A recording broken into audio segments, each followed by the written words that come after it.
The Galactic Combat Academy had trained warriors from 300 species across 200 systems.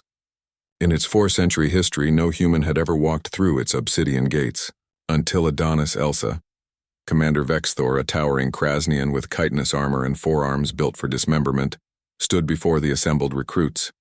His reputation preceded him. 67 years of service, never failed to break a recruit by week's end, and personally responsible for washing out candidates from species renowned across the galaxy for their martial prowess. Weakness, Vexthor's voice echoed through the training dome, is a disease. I am the cure. Adonis stood among the other recruits, his frame appearing almost fragile compared to the hulking Dendarians, the razor-clawed Sixth, and the crystalline warriors of Praxis 9. At 6 feet tall and weighing barely 200 pounds, the human looked like prey that had wandered into a predator's den. Vexthor's compound eyes fixed on Adonis, the human, front and center.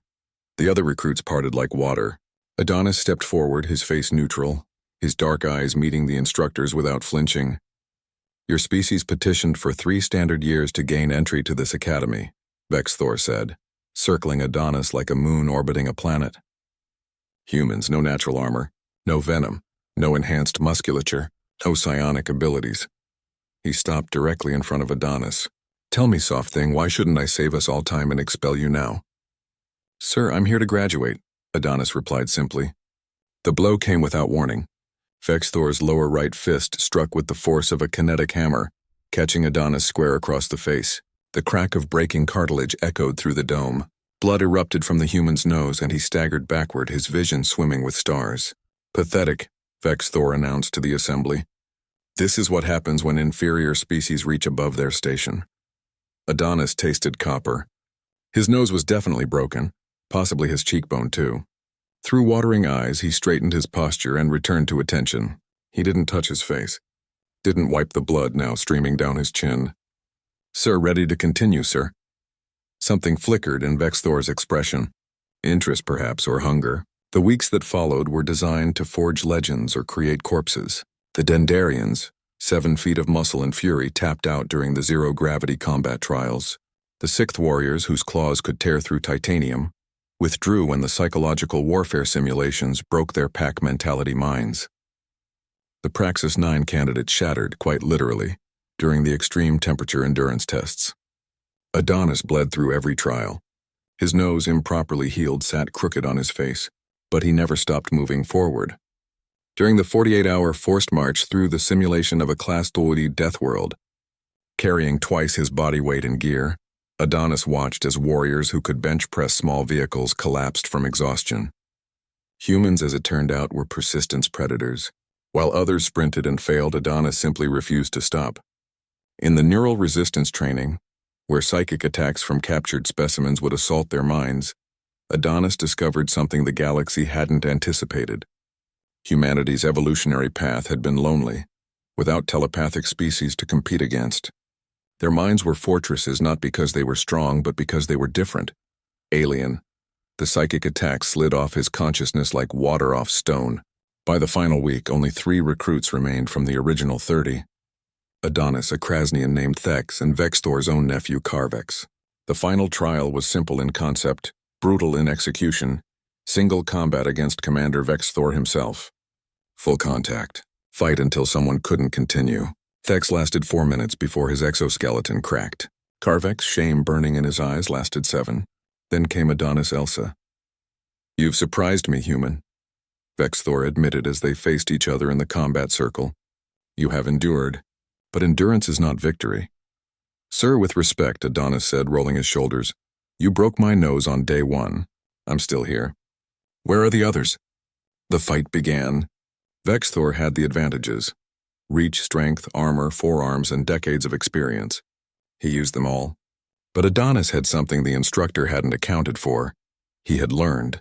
Humans, it turned out, were pattern recognition machines. For weeks, Adonis had watched Vexthor move, train, fight. He had cataloged every tell, every preferred combination, every microscopic habit. And humans had one more gift, adaptability.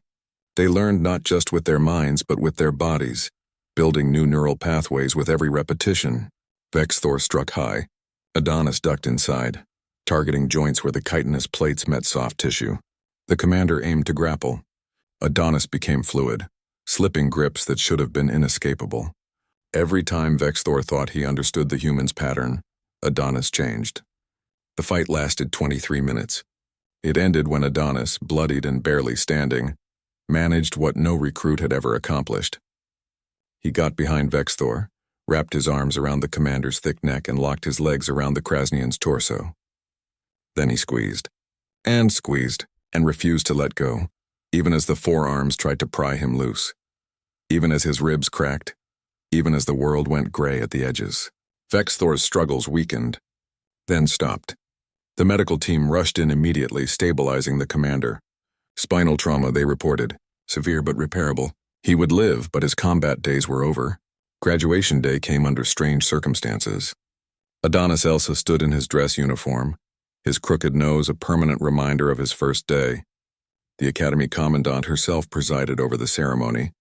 "Adonis Elsa," she intoned, "you have completed the trials, but I'm told you have one final requirement." Adonis nodded. "Sir, I request permission to assist Commander Vexthor to the ceremony." Vexthor appeared, his spine still healing, leaning heavily on a medical support frame.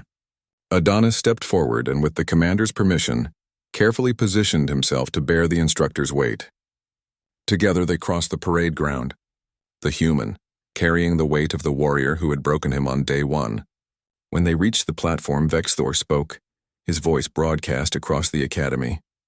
"This human endured what warriors of 300 species could not.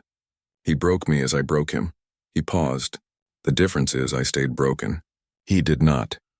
The commandant placed the academy's highest honor around Adonis's neck.